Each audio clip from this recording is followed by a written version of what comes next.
just hit record because I have no idea how to start a podcast because I've never done this before. Well, I mean, just do like, if you listen to like WTF, it's just sort of, they drop you in the middle of it, don't they? Just kind of, So is this it? Apparently this is it, yeah. I mean, whatever this is. This is us going. So how are you? I'm good, man. Yeah, I'm just, it's fine. I mean, it's a very weird time, but like, I'm kind of liking it, it's... Has your life changed much, like, in the last year? Well, working from home, like, but I've looked enough. I work in the public sector. I'll be as vague as that.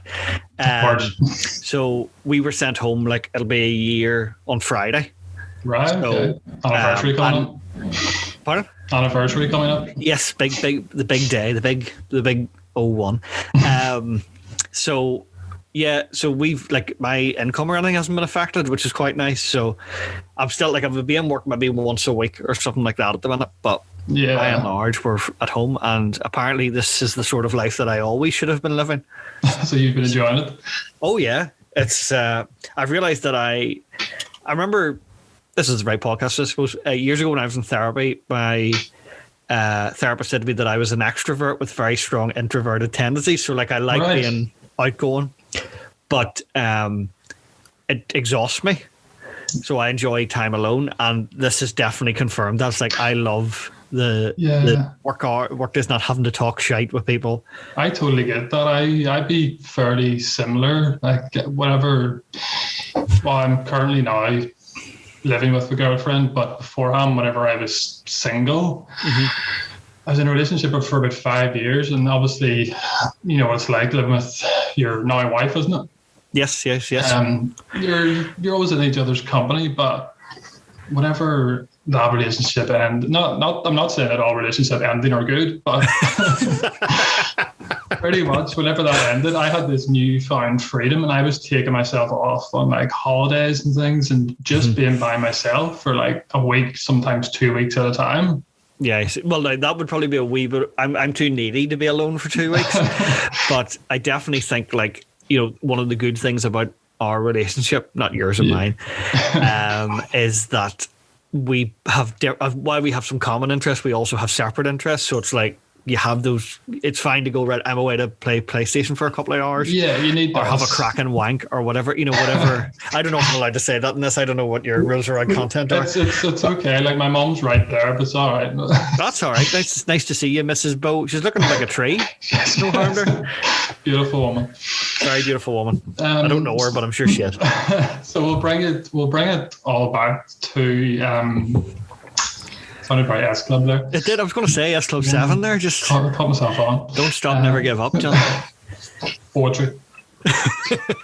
No, I'm going to bring it way back. So I doubt anyone is going to be listening to this that doesn't know you, because I imagine the only people that are listening to it will be mutual friends of ours.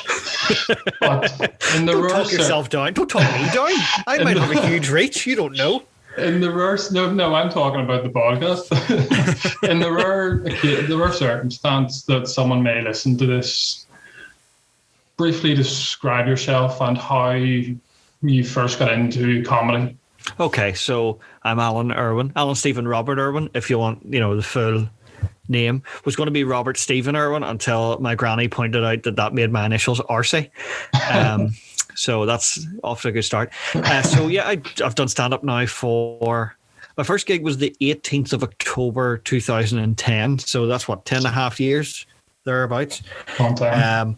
And I've largely... I did a couple of Edinburgh Fringe runs. I was in the Chortle Student Comedy Award final. God, that's nearly 7 years ago, and I'm still down out in that. I remember that. And mainly I've gigged around the UK, but mainly in Northern Ireland. And I was in a TV show called Soft Border Patrol. Very good. Which hopefully all 10 people who watched it are listening. I enjoyed it. I loved it.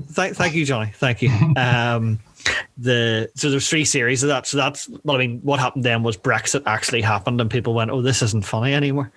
Maybe it wasn't before. I don't know. It wasn't. So I worked out on Sunday. It was a year since my last gig. So I've been gig free for like 368 days now. And that's, I'm sure, whenever you started, you probably didn't go, especially around the time, probably running the pavilion. I don't think you would have went that long without a gig, would you have? No. I mean, actually, about a year or maybe 6 months before lockdown, maybe a bit more than that, I actually took a break for a few months. Yeah. But I kind of still snuck into the odd gig. But yeah, so that was probably the longest break ever. But before that, I mean, you know, it probably averaged out for a good long time to like maybe a gig a week, you know. So for 10 years, what's that, 500 and something, you know, and then that's the same thing. Yeah, which isn't always easy here, because it's especially because I think whenever I first started, so do you remember the night we met? Yes, I do, because it was the busiest pub ever, because about 70 people it was even before that. Came to see you. It was before that. Was it? The first night the first night we actually met was 2012. I think it was June. Right. And Shane actually messaged me being like, "There's a gig on in Lisburn tonight. Do you want to come down?" Right. And I was in Molly's Parlour. Oh yeah, Molly's Parlour. Remember Molly's Parlour? A tiny wee place. It was a coffee shop. It wasn't the comedy club. No. Well, I mean, what is in Northern Ireland? What is a comedy club? True. But yeah, I went down to that. I think it was like a tenner or something, because they could only get about 5 people in the place. And it was bring your own, I think. So it was like, you know, a tenner, and then I think they give you pizza maybe at half time or something. There was something like that. Something like that. Yeah, it's not there anymore. That's around. Most places in Lisburn aren't there anymore. No, it's not there anymore. I remember. I don't think was I on that night. I don't think so. I think I just called down maybe, because I'm originally from Lisburn. For people who don't know, so it was like down the road. But I remember I did it once, and it was like a competition. It was supposed to be. Later, Paddy McDonald won the competition, and he told me later that they had told him in advance he was going to win, and I feel robbed, even though, like, to be fair, he would have beaten me anyway, but it's not the point. It's like, I was like, your hometown what? As well. Yeah, like I really thought this is going to be the start. Like, you're going to look back and go, that night in Molly's Parlour was the beginning of something, and it wasn't for me, you know. And he's doing the Ulster Hall, and I'm talking to you in my bedroom. Yeah, well, that was around the time that Shane Todd was messaging people, because they needed the numbers for gigs, and where's that guy now? Well, exactly. It didn't work out for him. See, I never did that. I had a bit more class about it. Wow. And that's why I'm the raging success that I am. Exactly. You know? So, doing well. All that money on my Patreon, which doesn't exist. But, I mean, if somebody wants to set one up for me, you can keep the money. Fantastic. So, but yeah, that's how we got to know each other. I think Shane actually, I said that I wanted to do a gig, and Shane said, talk to that guy. Was I 2 feet from him? Yeah, I think you were. And then I think that was the June, and then you says I'll put you on the August. Mm-hmm. So that was like 2 months to prepare. I had absolutely no material whatsoever at that stage. I didn't mind, man. You bring 70 people every time. You don't need material. You could have just got up and went, I'm not telling any jokes, bye. And I'd have been like, well, I'll just keep the money. It's fine. I genuinely brought an entourage for my first gig. You really did? Honest to God, I thought like, oh, here's D12 coming. That's my reference for posses. I don't know. Yeah. Are they a posse? I don't really understand what D12 is. There's something to do with Eminem, aren't they? There's something to that, but I'm just not sure that you and I are the right people to. No, yeah, I can see one very obvious reason why we're not the guys to talk about this. Yeah, it's because you're ginger and my beard is slightly ginger. So. Exactly. Yeah, that's exactly what it is. So let's bring it to now. In the last year, what would you say has kept you sane? What's kept me sane over the last year? Okay, so I have far too much. There's too much content to consume now, right? We're all like, there's too much. Yeah. Not only do you have Netflix and you have actual TV and you have iPlayer and you have Amazon Prime and you have all the stuff that was on years ago that you never got around to watching, like the X-Files, and like, oh, I gotta watch that. Oh, it's so overwhelming. And like, I have a 3 terabyte hard drive full of films and TV shows that I have yet to watch. Oh yeah. And in addition to that, like I have loads of videos saved on Facebook and Twitter that I haven't looked at, and Instagram as well.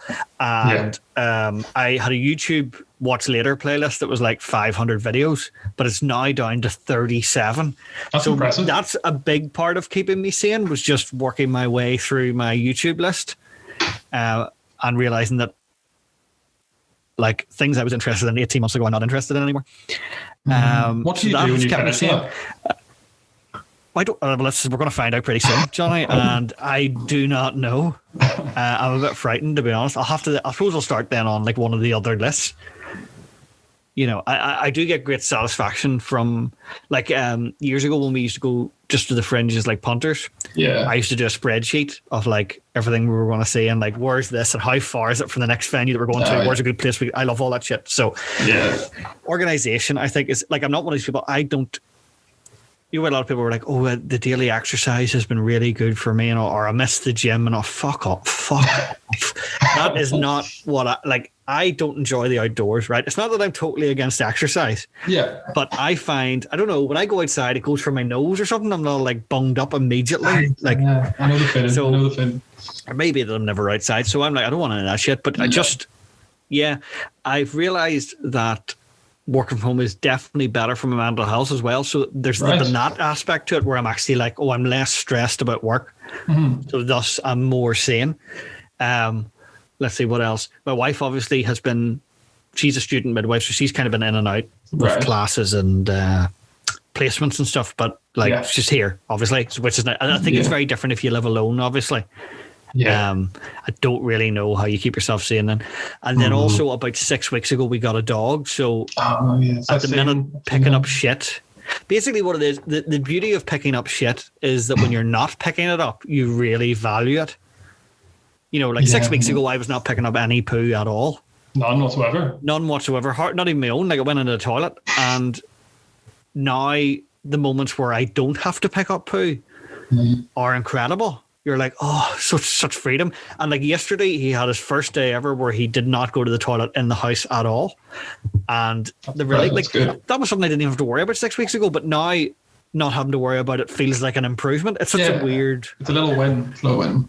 It's a little bit. It's like he didn't shit in the house. Now he hasn't touch wood shot in the house today either. So far, but the night is young, so and hopefully he'll do it when I'm upstairs. Do you have one of the wee clippy things, or do you go freehand? This is the thing. I was always a clipper. Like you know, I'm very pro clipper because I don't like the feel of a poo. You know, you can feel the texture, but weird. I was always the case whenever it was my mum and dad's dog, but now it's my own. I don't mind so much. Like I don't lift it with bare hands. But you put just wait for it. We just wait for it to come out. Just there we go, done. So I don't know if there's going to be a video on this podcast, but for people listening, there is not. Right. So I'm putting a poo bag on like a glove, like inside out. Yeah. And then you go and lift, and then you pull the sides back down, and then you've got a nice wee bag, and then you never touch the poo. But the only thing about it is, if the poo is extremely fresh, you can feel the heat through the bag, and that's not nice. It's not. I've been there because I have a wee dog. You have a very cute dog, actually. Yeah, the wee Leonard. So whenever we first got him, I'm not sure what kind of dog have you got? Is it he's a Westie. It's a Westie. Yeah. So they're quite tiny. They're similar. You have like a wee. Is it like a Jack Russell? Quarter. He's a Jackawawa. He's quarter Chihuahua. Right. Okay. Whatever that means. There was something along the family tree. And whenever he was a pup, they were like the poos were. This isn't on my notes, by the way. I'm glad that wasn't one of the topics you decided. They were so tiny. You could. That it was like almost like nothing. So you could just pick them. Only his are huge already. He's only 13 weeks, and they're like big.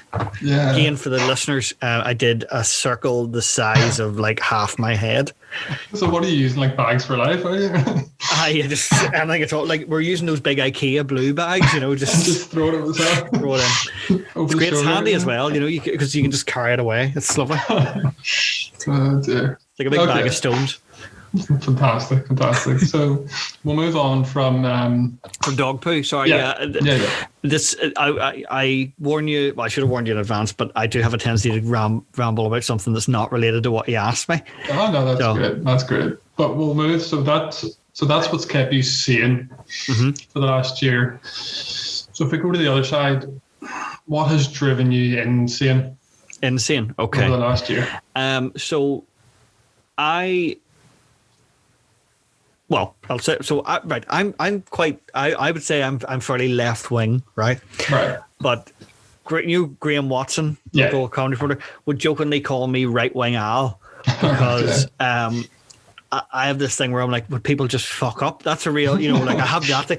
I don't have a lot of time for that because there's sort of a strain of like left wing politics that's like, just leave people. People make excuses for everything. Yeah. And I'm like, no. You're a dick. Like, just, make like I broadly, I want your life to be better, but stop being an asshole as well. So I've had a lot of that this year where like, I'm a bit of a stickler for the rules. I think it helped as with my wife, with her working in a hospital. And the problem was this year as well, students normally aren't counted in like staffing levels, but this year they were, but also weren't getting paid to do it while working in a COVID, with COVID patients, and so it was a bit of a nightmare. So we were very much like, let's stick to the rules as much as possible. So, and I can understand people's circumstances are different, but I remember at the very start of the pandemic, somebody said, the shittier we do this lockdown, the longer it's going to last. And that's exactly what's happened, really. Like, and as you recall, like in August time, it was kind of nearly over, and then it all starts again. So. That's what's driven me insane, I think, is like people just not fucking. Also, more specifically, really, the people that don't cover their nose with their masks are the worst. Like, that's what I can't. I'm always like, if you're not going to cover your nose, you might as well just not wear one. There's no point. Like, although often you find the people that don't know to cover their nose are fucking mouth breathers. So, they only breathe through their mouth anyway, so it's not really an issue. But that I saw online somebody was selling a mask that said, it goes over your nose, and I was so tempted to buy it, but I thought then I live in East Belfast, I might get stabbed. Wow. So which is always a possibility, So that has driven me insane. Obviously, the government in general. There's a photo of was it Boris Johnson was over here this week, last week? Yes, I saw this. Did you see the photo where he had it just? He's got his nose out talking to Arlene Foster, and it's like that might have just slipped for a second, but he should have specifically went, "Sorry, that slipped," but it didn't slip. He's a buck agent. So that has driven me slightly insane. And what else has driven me insane? Oh, I don't know if you know this about me, but I'm a big fan of EastEnders. It's my favorite Alan Irwin fact. Yeah, that's good. I'm glad to hear.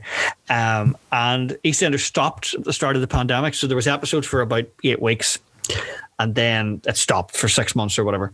And it's been back, and it's been pretty shit since it's been back. So that has driven me a bit mad in that don't get me wrong, I know that EastEnders is not good TV. It's not high quality. It's not The Sopranos, but it's good waffle. Yeah. But it's been particularly bad. And do you think that's because obviously beforehand the writing team would have been under so much pressure all the time, and do you think now they're a wee bit more lax? That, and they got new executive producers as well, who apparently there's that thing of like, and it happens in soaps actually all the time. God, this is such a boring conversation. And where new producers take over, but they're not actually sort of religious fans of the show in the way a lot of people would be. So they make characters do things that are totally inconsistent with like what's already. People have kids, and those kids are never mentioned because the writers have forgotten that they have children. Stuff like that. So it's a bit of a mess that way. I mean, that's a very minor thing. And people are dying, Johnny, and I'm annoyed about the quality of the executive producers. And I don't know if there's a huge amount else. Is really. I mean, I do miss gigging. Yeah, but not that. I mean, it sounds bad to say this, not that much. I was talking about this recently to a friend, and whenever. I only just got back into. I think that was possibly the last time I saw you was whenever I done my first gig back at the Black Box. You came along. That's probably right, actually. I would say so. It was at the end of the course I did with Graham. With them had Heather Anderson and Gary Pollock and all. I think they're. That's right. Yeah, really, only you, Heather, and Gary have sort of kept at it. That was the last time I seen you, but. I was talking recently, and I love it whenever I'm gigging, but it's one of those things where when I'm not gigging, I'm like, I can live without it. Yeah, well, I've that. I suppose it's slightly different in that I think if there was loads of gigs happening, I would be missing it. But because I'm like, there's nothing to miss. Exactly. Now, also, I'm not in this, the side of the coin that the likes of Shane or Mickey are in, where that's their income as well, So it is a bit different. But yeah, I'm like, I'll be delighted to do gigs again when they come back. But also, I think also because I'm such a stickler for the rules, I'm like, I'd rather wait a bit longer to do it and do it right than have sort of weird, shitty half gigs where you have a 200-seater with 15 people in it. It doesn't. Yeah, because I did one of the online gigs at I think I was like a few months into the pandemic. I did an online gig, and it was possibly like I got laughs, but and the actual material stuff was all grand, but I just possibly the worst gig I've ever done. Just in terms of, it was just strange. Because it's not a natural way to do comedy. It's a very odd system. I haven't actually done any virtual gigs, I don't think. So I was a guest on George and Adam's, like they do live from the PAV, but it's from their living room. Yeah, that was good fun. But I kind of would like to do a few maybe, but I also can't be arsed looking to see where... Because the weird thing is actually we're restrict ourselves a bit in that anybody I know that's done local gigs, they've done like the equivalent of gigs that have been on in Derry or whatever, like Chicken Box. That's what I did. I did the Chicken Box one at the start. But we could do anywhere. You could email comedy clubs in Australia and be like, "Can I do your virtual gig?" Like it doesn't matter, Yeah, I'll get up at 9 o'clock in the morning, do it. Exactly, and and as we know, you're funniest at 9 o'clock in the morning. That's a very funny time. The funniest. Yeah. Definitely. So everyone loves the morning stand-up. Or you could do like America and it's 4 a.m. or whatever, like that's. But we just go, I'll do that one up the road that I did before anyway. So. Okay, so talking. Actually wanted to touch on Eastenders a little bit, just because. Oh, really? Great. Yeah, this is my kind of podcast. Well, my question is to you though. How does Eastenders affect your mental health? That would have been such a weird question if we hadn't already talked about Eastenders. I should have opened with it. Alan, hello. How does Eastenders affect you? Well, that's a good question. So, I mean, there's always the element in EastEnders where you're like, my life is much better than theirs. Like their life is shit. Oh yeah. And like I was getting a double whammy of it. It was actually a bit excessive. Right? I'll explain to you how much EastEnders I was watching at one stage of the pandemic, which again makes me sound like I'm I like EastEnders. I wouldn't say it's like my favorite TV show, but I was watching. So the regular episodes came back, right? So I was watching those. So that was on 4 nights a week. Yeah. They also BBC4 had been showing episodes from 2008. Right. So like they were putting up a week's worth of episodes every week. So I was watching 4 episodes from 2008, and then also drama. Every day they show 2 episodes. So they started at the start. They're now up to like 1996. So I was watching I was watching 18 episodes of EastEnders a week.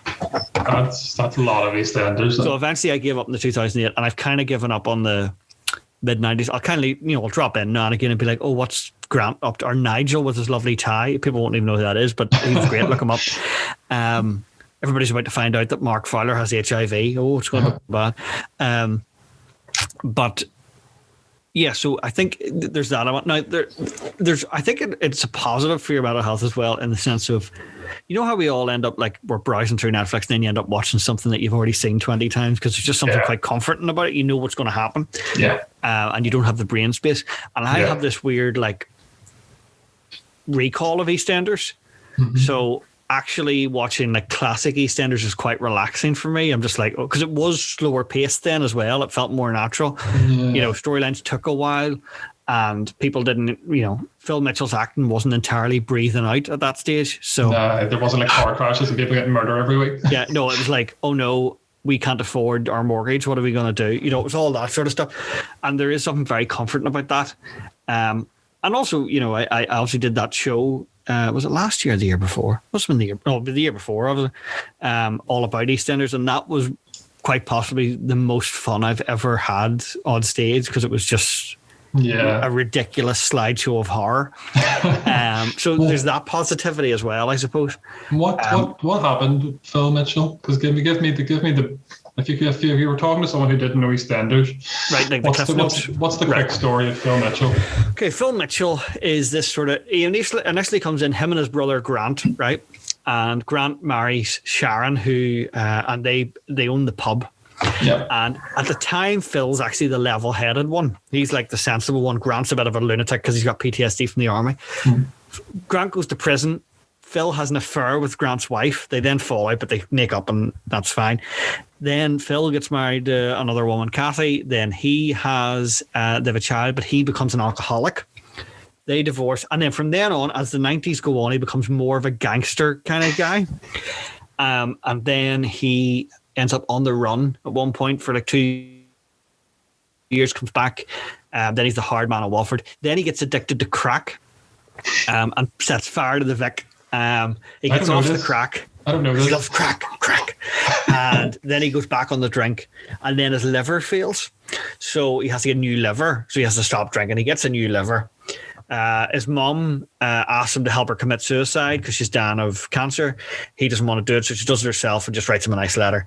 And he's now on wife number. Well, he's divorced now because he then married Sharon later, but then she had an affair with a younger man. So he must be on wife number. Might actually only be wife number 3. No, it's 4 because he had a visa marriage as well. So yeah, I mean that's the cliff notes.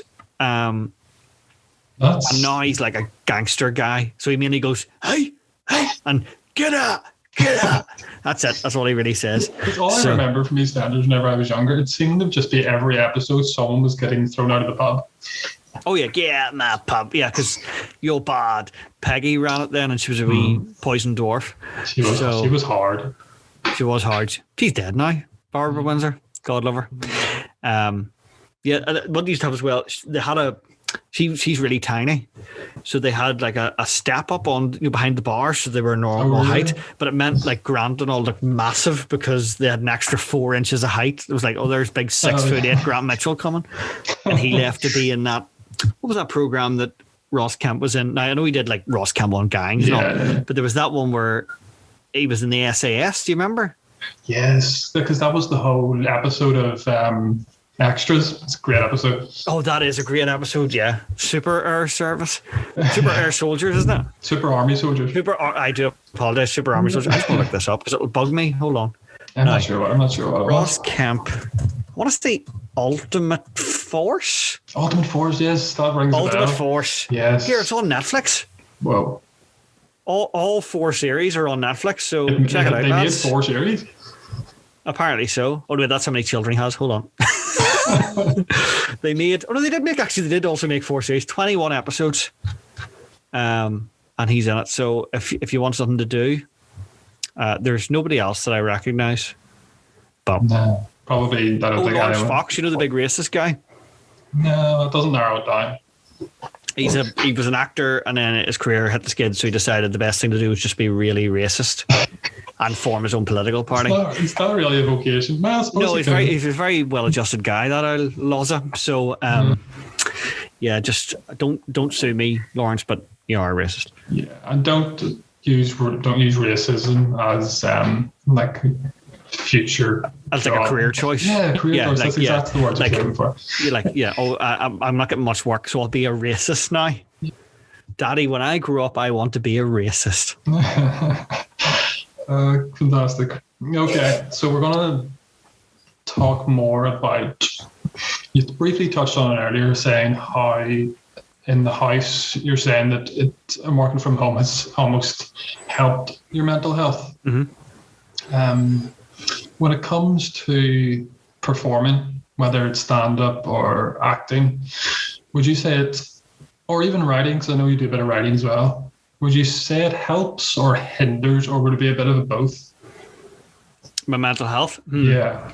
That's a good question. I would say that by and large, there's something quite cathartic about doing comedy. Like more specifically about the sort of the performance side of it. Like when I started stand-up, that was probably when my mental health was at its worst. Yeah. And that seems to be, I mean, you're going to obviously do a load of these interviews, but you'll probably find that's quite a common trait amongst the local scene, is like people who were depressed started doing comedy. See, that definitely. And I mean, like the week that it was the week after my mum died, but like we had her funeral on the Monday, and I did an hour show on the Saturday because it was like, and it was quite cathartic, even talking about it. And I remember the audience got this weird silence when I said my mum died on Monday because they thought I was making some horrible joke because they're like, you wouldn't be doing it, but I was. So there definitely is an element of that where I think it's a good release. Now there's also the element that when you're very depressed, it's quite hard to write material sometimes where you're like, your brain is mush. Yeah. Particularly if you're on a lot of medication, as I was in 2016, I was kind of over medicated. Right. So my creativity just dried up because my brain was mush, Just a constant mental block all the time. Yeah, just because heavy antidepressants kind of dilute all emotions, so it's very hard to know what's funny or even to get any joy out of performing, Yeah. So that definitely takes away from it. I think also it's given me a slightly darker sense of humor. Now, not in the sense of like dark jokes as such. Yeah, like Frankie, not like Frankie Ball, sort of dark. No, not like no. Yeah. But what I find is that particularly if I write anything,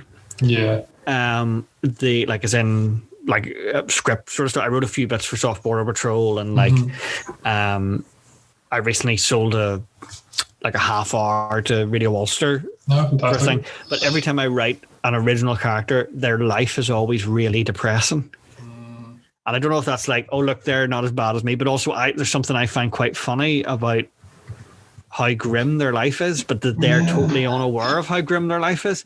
I think that creates some of the best. I think comedy does a lot of the time come from like a darker place. Like if you think of any of the great sitcoms or comedy characters, majority of the time, life isn't going great. Well, that's it. Nobody wants to see, oh, look at this guy. He's a massive success. Yeah. That's why, I mean, people still love him, but I don't think Peter Kay's been as funny since we all found out he's a huge millionaire. The first couple were funnier because you were like, oh, this is like a guy like us. Well, now you're like, oh, he's a huge success. That's not as funny. So, there definitely is that, it's, and actually some of the stuff I wrote for Soft Border Patrol, they didn't use, and at the time I was like, but now I'm like, oh no, it is grim. Like, there was a bit where they were talking about building a wall, like a Donald Trump wall, across the border. And they were saying that it doesn't, you don't just like pick a random one. You don't like go in and you have to like get samples and then it was like, I was giving examples of times you would get samples. And one of the ones that I mentioned, ban or picking tiles for your disabled mother's wet room. And your elderly. Now, hold on. A wet room is not filthy. A wet room is like a shower where the floor is. Yeah. So, but they were like, that's too sad. Like, it's too sad to think that he's picking out tiles for his elderly mother's wet room. I was laughing at just the tragedy of it all. Yeah, well, that's good. I thought you were laughing because I said wet room and you thought that was something to do with piss or something. So stuff like that where I was like, oh no, to me that's funny, Yeah. And like one of the ideas I pitched, one of the things I wouldn't have agreed with in terms of the comedic staff Soft Border Patrol was they never wanted us to really look into what people were like when they weren't working. Well, I was like, why? I think that's, their home life is funny. Yeah. So I had an idea for like my character was on sick leave, but then he became obsessed with still trying to police border issues from his bedroom, and stuff. Right. And I was like, and he lives in in his mum's house, obviously. Yeah. And in a single bed, in the box room. And I was like, that's all, but they didn't want any of that stuff, which is fair enough. That's their call. But I was like, to me, the funny stuff it's that tragedy thing, isn't it? It's like look at this guy's terrible life. Yeah. And then you understand why he's such a twat. It's a bit, I think that's good like that actually, because it's seeing obviously all the characters in their work, which was what it was the whole time. Mm-hmm. I think seeing their home life almost would have created a bit of context as well. Well, that's it. I thought the more you know about these people, the more the things they do, so like not to be all fucking Laurence Olivier, but whenever I was playing, because it was sort of semi-improvised, in the back of my head, I always tried to keep in what I thought his life was like, because that would explain why he was so pernickety, and he's so officious, because in my mind his dad had like a proper job that like you should be a heroic job, maybe a fireman or something. Yeah. And he had to convince himself that was the same. This was the same. Just as prestigious. Just as prestigious and as important. And his mum probably has a picture of him in his uniform framed in the living room, because she's like, it's just the same. It's just, don't you let them tell you any different, son. So I always had that sort of stuff in the back of my head, because I just think that adds a layer to it. As you say, it's that context, isn't it? Yeah, 100%. So when it comes to stand-up, if we're talking sort of mental health again, it's one thing that whenever I stopped doing it, which was a good few years ago, I think I started 2012, did it sort of sporadically for maybe a year or two, and then stopped for maybe 5-6 years. Yeah, because it'd be about 5 years, because you did that course, and I was like, oh, there's Johnny Bow. Yeah, back again. But where's your 70 friends now, Johnny? I could bring 7, maybe. Here, look, mate, that's 7 more than come to mind. I'm at the stage now, you're like, you've run through your mates, that's this. Yeah. But come and see you do the same set again. Exactly. You know what it's like? Your mates come to see you once, and then afterwards, like, no, I've got new material. It's like, no, I've seen you. No, they might go whenever you do like an hour. Yeah. But they're not going to go to watch you do 10 minutes again, because they're like, And that used to be particularly pronounced years ago, whenever like the standard of the scene was much lower. Yeah. So you could go to the PAV and like maybe only 2 or 3 of the acts would be funny. Yeah. And it was a long all night, for people who weren't interested in comedy. Like, no, I remember taking friends a few times as well to the PAV, trying that. It was, I think back then, as you said, there probably weren't as many people, but the standard was also lower. The standard was lower. Yeah, there was less of a frame. People tried weird things, because there was no framework really.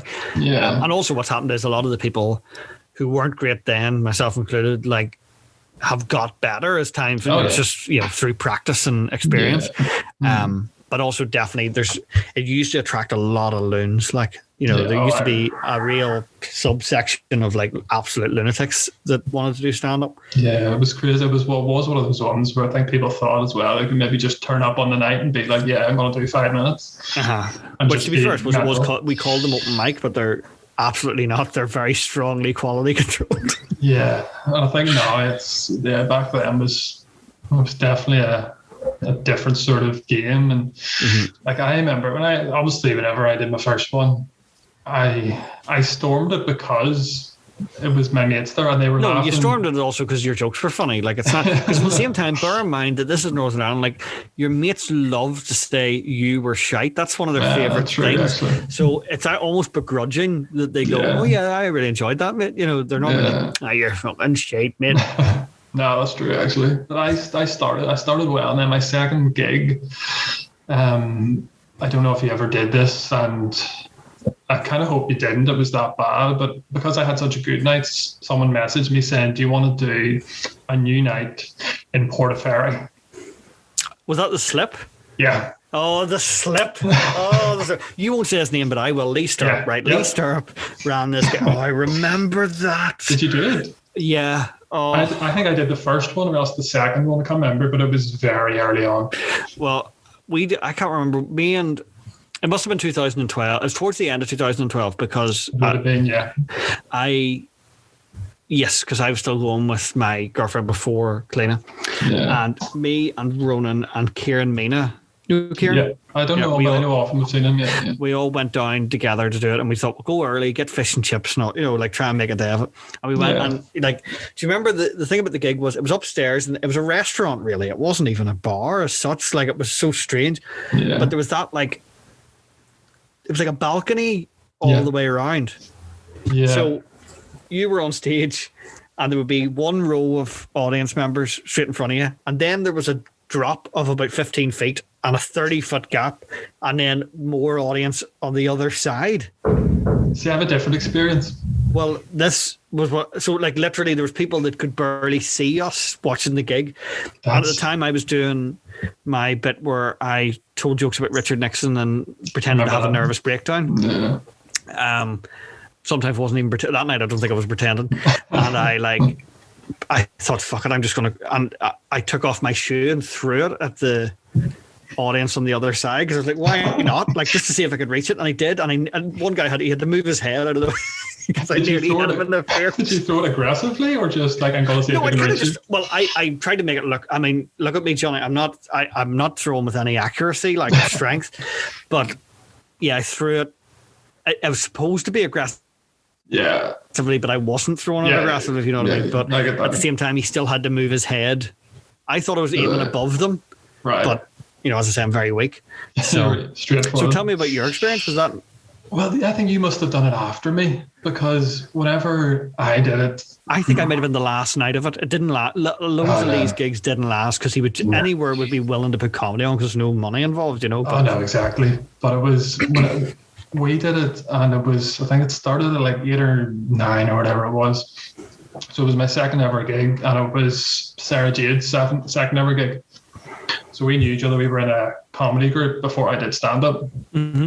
So we were like, we both had a good first gig at the PAV. So we were like, let's go down and do this. She was meeting me down there, but on the way down, I just panicked because I was like, I have no one there that I know. Mm-hmm. So and you had now- 70 people a week earlier. Yeah, so now it's like the stabilizers are properly off.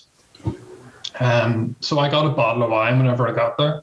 Oh jeez! How did you get down? Did you get the bus I down? got the bus down, and we booked into just like a wee awful B&B. It was like 20 quid or something for the night. Right, so you're just like, I'll get the bus down, get steaming. Yeah, and then then, just so I drank like about half a bottle of wine before I got there, just for which I know now from doing comedy is I know I have a 1 drink rule whenever I do comedy.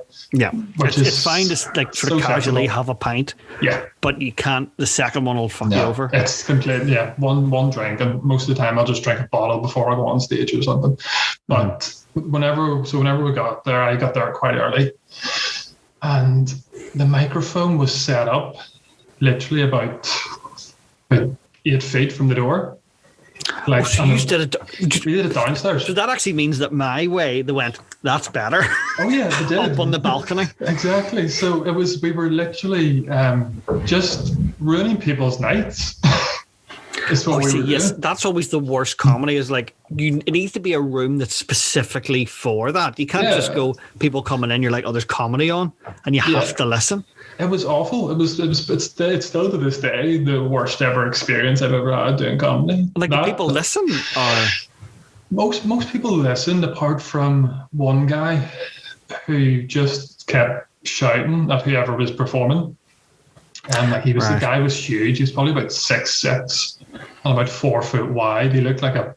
right? So you're not going to tell him to fuck off, like so. Oh, I did though. Well, suppose you had a bottle of wine. I don't know. I had a bottle of wine, a couple of pints, and 2 shots of tequila before I went on.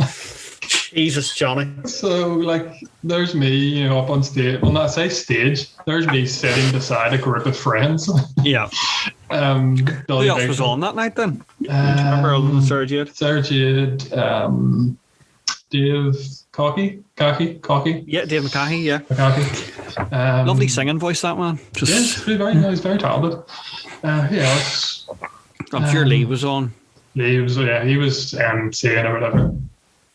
Or whatever that was. It wasn't the night of comedy. It was basically just throwing us into the fire. Like it was a good experience in terms of it can't be much worse than this. Yes, and I do think, like, well, first of all, I just want to be, for the record, Lee was always very nice to me. Yeah, I know, same. But he should not have been running gigs because it didn't work.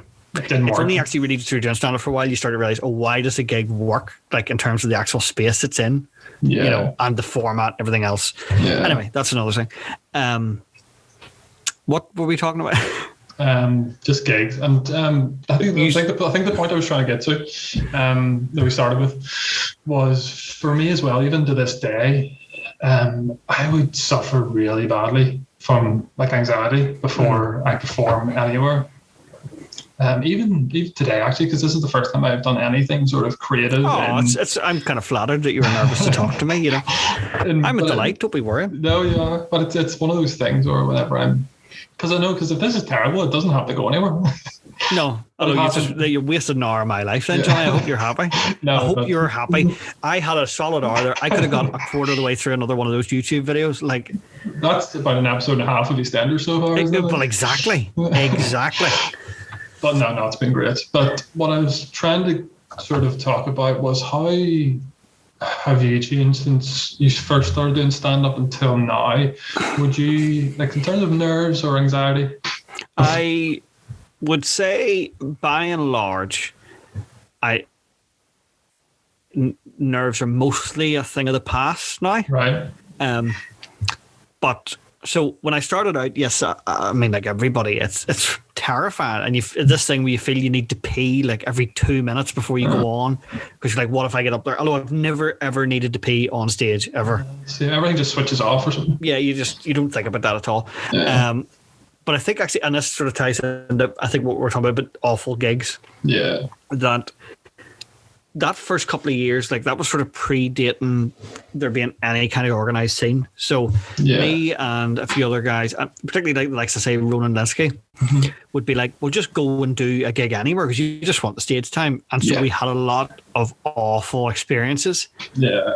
And trying to work with crowds that weren't listening and weren't paying attention. And then it became that thing of like, once you got a room where people wanted to watch it, then the nerves kind of went away in the sense of like, you're like, well, this is fine. This is just enjoyable now to be able to do it. And then as time went on, like, I was never confident in my material. So it took me about 2.5 years, I think, really, for things to start clicking. And then I did Edinburgh for the first time and stuff like that. And that gave me a lot more confidence because literally just doing an hour every day, you have no choice really. And also, it's pay what you want at the end. So, you need to hustle to get these people to give you money. So I'd say now, like, if I'm doing a new hour, I'll be very nervous from about probably the day before, really. And then that day in work and all, I can't concentrate. And then the hour. But once I'm on stage, it's fine. But I would say when I'm doing like 10 or anything, it's, I might have nerves for 30 seconds before I go on, but even then they're manageable. It's more just like it's not proper, it's not anxiety, it's more like a nervous energy, that kind of, I would get anxiety maybe a couple of days before, like the days running up to it, and then just before I get on stage, I will literally feel like I'm going to be sick. Like I will. But again, that's, particularly, or speaking of somebody who ended up taking a break, but I've always said, like, particularly when you haven't done that many gigs, the worst thing to do is take time off because like you just have to get that muscle built up where you're like, oh well, what's the worst that can happen? And that's what's wrong with you youngins. You're too soft. I think we're the same age, but that's not the point. Oh, well, there you go. But there's a part of me that thinks the local scene to a certain extent suffers from the lack of shit gigs now. Like, most gigs are pretty well run. Oh yeah, it's been a while actually since I did a gig and I've had an audience where people aren't listening. Yeah, because now people have started to click what works and what doesn't, and the novelty has went away for venues. So venues will only do it if they think it's going to work. Before it was just like, oh, comedy, we've never had comedy before, so here's a microphone, you can stand on the bar. Yeah, exactly. So most gigs are pretty, but I do think it's, and it also, what I found was anytime I went and gigged across the water or even in Dublin, it was a gift because you were so used to hostile crowds and like, you were like, and that's what and also those weird gigs often let you do longer sets than you would get doing, the more professional gigs. So you built up material better. So like you would have people in London who've doing comedy 7 or 8 years and they basically got 5 minutes. While we were able to just go, oh, well, I can comfortably do 20 minutes because I've done all these weird gigs in a Hull and Moygashel or wherever, I've never done gigs in either of those places, but book me, please. I would love to do a gig in Moygashel just for the name. Just for the poster. Just for the poster. Alan Irwin coming to Moygashel. Who is that? That's like, where is Moygashel? It's somewhere on the M1 West, but I don't know. I think it's like near Armagh, maybe. No idea. Moygashel. I think actually I filmed for Eastenders one night as well because I used to do a lot of sort of video work too. Oh yeah. So did you do a like solo show or something? No, it was up in Derry, London Derry or Stroke City. Solo you want? I don't mind. I'm easy going. Same here. I really wanted to do a joke actually. It's just a slight tangent. We'll wrap it up in a few minutes. But no, go ahead. I really wanted to do a joke and then I watched Luke McGibbon do the joke. on stage. Is that about his brother moving to London? Yeah. Oh, that's a great joke. It's a do you great- want to tell it? You tell it. So the funny thing is, so I went to Luke's solo show and I was sitting there with Heather Anderson and I told her this joke. I was like, I've written this joke because I had a gig coming up in Chicken Box. So I was like, I've written this joke, I'm going to do it. And the joke was, I've just got back from London there, or as you guys call it, that was the joke. And then, so then Luke does the joke, and then I didn't really get talking to him afterwards, but as soon as he told it, Heather just looked at me and said, that's your joke. But it's just one of those ones where... That's actually like quite an old Luke joke. Like I remember him doing that, actually in Derry. Well, of course he did it in Derry. Yeah. In Masons in 2014. Right. Because we did it just before we did Edinburgh that year. It's a great and joke. He did it, and it got such a big laugh. It was like about his brother living in London, or as people here call it, and that it just killed. And I'm sorry to tell you, Johnny, if you told that joke in Derry, you would have killed. Like they would have loved it. But Luke got there 6 years before you. It's one of those. What do they call it? Whenever you write the same joke, but you're not actually conscious of it. Oh, it's bollocks. What is the? I can't remember, but there is a term for it, isn't it? Because there's also this idea of like you may not consciously remember that you've heard that joke before. Yeah. But the idea is floating around somewhere in your brain. So exactly. So maybe I did hear it years ago, but you may also not have, and just like it's. Not to put the joke down, right? But like, it's not a premise that nobody else could come up with. It's, So it would make sense that you've just both arrived at the same conclusion. 100%. I'm disgusted by the way there's no recorded evidence of me complimenting Luke McGibbon, who's one of my best friends, but I will also roast him mercilessly at any opportunity. So we'll cut it out. It's okay. Yeah. You're shite, Luke. You're shite. No, we'll keep that in. We'll just keep that in. Just keep that in. Out of context, just all of a sudden, you're shite, Luke. Okay, just to wrap it up, how do you see the future, and what do you think you've left to achieve? In comedy or in life? But we'll say both. We'll say both. Right. Well, okay. In life, I'm hoping for eventually a mortgage and a dog that doesn't shit on the floor. So that's the main goals. What's more likely? I'd like to lose a couple of stone. Nothing crazy, but just get rid of the tits. And that makes it sound like I'm going to go gay. I don't mean that. I mean, like, no tits for me. No tits on me is what I'm saying. That should be the name of your next show, Alan Irwin. No tits. No tits. Or check out the tits on Alan Irwin live at the Black Box. So comedy-wise, we're hoping, obviously before the end of the year that Kill Your Darlings will be back. It would be nice to properly have that on the go again. I would like to do another hour. I kind of have a few ideas knocking around for that. So hopefully, maybe by the end of the year, we'll see. I wouldn't mind doing the EastEnders show again just because it was really fun to do. And nextly, I was like, maybe I could have my thought originally was last year was the 35th anniversary. And I was like, I wonder, could you do like weird art centres in England, and like, oh yeah, that's a great idea. People would come because it's EastEnders. But then obviously that all fell apart. So I sort of would still like to do that. And that's really, I mean, you just want to keep writing jokes and being funny, don't you? But also it's like, my best friends really are comedians. Yeah. Sorry to my best friends who are not comedians, but a lot of my close friends are comedians. So it's that thing of like, I just enjoy that aspect. Like I love finishing Kill Your Darlings at 5:30 and then getting stuck into a few pints home for a Chinese bed by 11. Like that's the dream. That's as much, I think I'm past the point now where realistically I'm ever going to be full time, So it's, you might as well do the things you enjoy. So for example, is EastEnders shows the best way to market yourself? Probably not, but also it's like, it's just fun, isn't it? So, and that's the main thing. I think at the end of the day, it's just, I'm the same. Like I don't ever see it as something that I want to do full time. Like for a long time, definitely that was my goal, but you just sort of at the point you're like, I mean, it's particularly this year, it's such an uncertain career, and I have so much admiration for the guys that like have stuck it out and worked their way up to an audience. I think I'm too fragile to deal with all the uncertainty of not have, like, now that I work in the public sector and have it guaranteed, I know exactly what I'm getting every month.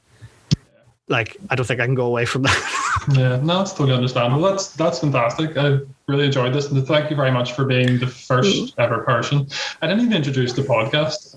What's it called? Currently, the podcast is The Sane Asylum. The Sane Asylum. I like it. That's good. Well, it's. I mean, it's been a pleasure to be the first one. I mean, obviously, it's difficult starting with the biggest possible guest you could get. Well, you know, it's all downhill from here. Pretty much. But, you know, I've really enjoyed. Obviously, I don't know how this podcast works, but happy to come back anytime.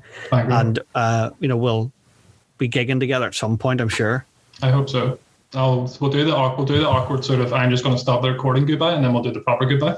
Dead on. Not a problem. Goodbye, everybody. Thanks very much.